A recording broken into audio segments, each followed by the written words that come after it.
घडामोडी होत आहेत, अनेक मंत्र्यांचा राजीनामा मागत आहेत, काय सांगणार याबद्दल? नाही, आता आम्ही आज इथे विजय दिवस साजरा करण्यासाठी महाराष्ट्रातील संपूर्ण 417 ITIमध्ये आम्ही करत आहे.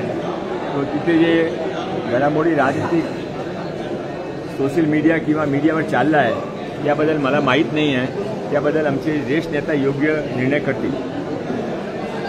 हा जो कार्यक्रम इथं झाला त्याबद्दल काय? भारताचा इतिहास फार गौरवमय इतिहास आहे. माननीय सरसंघचालक पूज्य सरसंघचालक मोहन भागवतींनी एक वेळा सांगितला होता की भारत इतका मोठा देश होता आणि इतका बलशाली देश होता की सैकड़ों वर्षात कोणाची हिंमत नव्हती की भारतावर काही आक्रमण करायचा. नंतर हळूहळू जे मुघल आले, अंग्रेज आले, हे काही जे सर्व काही चाललं, पण तरी पण भारत परत आपले वैभवशाली स्थानावर आता पुढे चालला आहे. तो ते वैभवशाली इतिहास 26 जुलै विजय दिवसचे मार्फत, कारगिल विजय दिवसचे मार्फत नवीन पिढीतक जावा यासाठी आम्ही हा प्रयत्न सुरू केला आहे. चांगला प्रतिसाद मिळाला. सैनिक पण मोठी संख्येमध्ये आले होते आणि समाजचे लोक पण आले होते.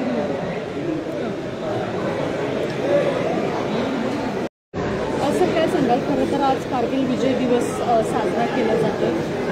कशा पद्धतीने हा जो आहे विजय दिवस तो आपण साजरा केलेला आहे? काय सांगाल?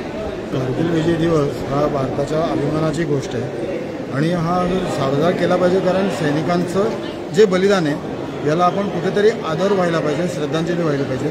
पण नुसती आजच्या दिवशी आदरांजली वाहून याकडे न बघता एकच उद्दिष्ट समोर ठेवून की भारताला परमवैभवावर पोचवायसाठी आपल्याला काय काय करावं लागेल आणि सैनिकांचा मान आणि सन्मान आणि नागरिकांचा मान सन्मान कसा ठेवला जाईल याकडे विषय करून ह्या प्रत्येक वर्षी ह्या दिवसाचं उत्सव साजरा केला पाहिजे. सेवानिवृत्त लष्कर अधिकारी किंवा जवान यांच्या बाबतीमध्ये काय समस्या आहेत, काय सांगायचे? समस्याच्या खूप मोठ्या नाही आहेत, पण समस्या आहेत हे खरं आहे आणि त्या मार्गाने त्यांचं सोडवणूक होत आहे. थोडक्यात सुद्धा सांगायचं तर मेडिकल प्रॉब्लेममध्ये काही जणांना आहे, पण त्याच्यामधल्या 90% केसेसमध्ये माजी सैनिकांना त्या जागेपर्यंत पोचता येत नाही. ही एक थोडी खंत आहे.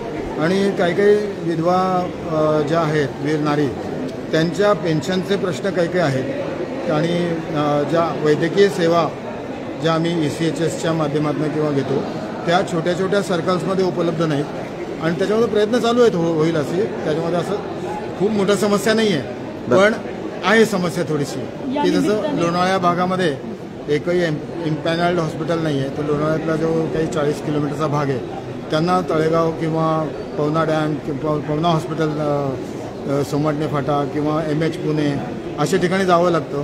आता एखादा माजी सैनिक समजा 80 वर्षाचा असेल तर त्याला रेफर केल्यानंतर सुद्धा समजा आजकालच्या छोट्याशा फॅमिलीमध्ये मुलं आणि मुली बरोबर नसतात, तर त्यांनी त्या ठिकाणी पोचायचं कसं, हा मोठा प्रश्न आहे. हाच एक मोठा, सगळ्यात मोठा वयस्कर माजी सैनिकांचा सगळ्यात मोठा. आपलं नाव काय सर? महेश थत्ते. ECHS व्हायला हां, तेच सांगितलं. किंवा तळेगाव पॅनल्ड हॉस्पिटल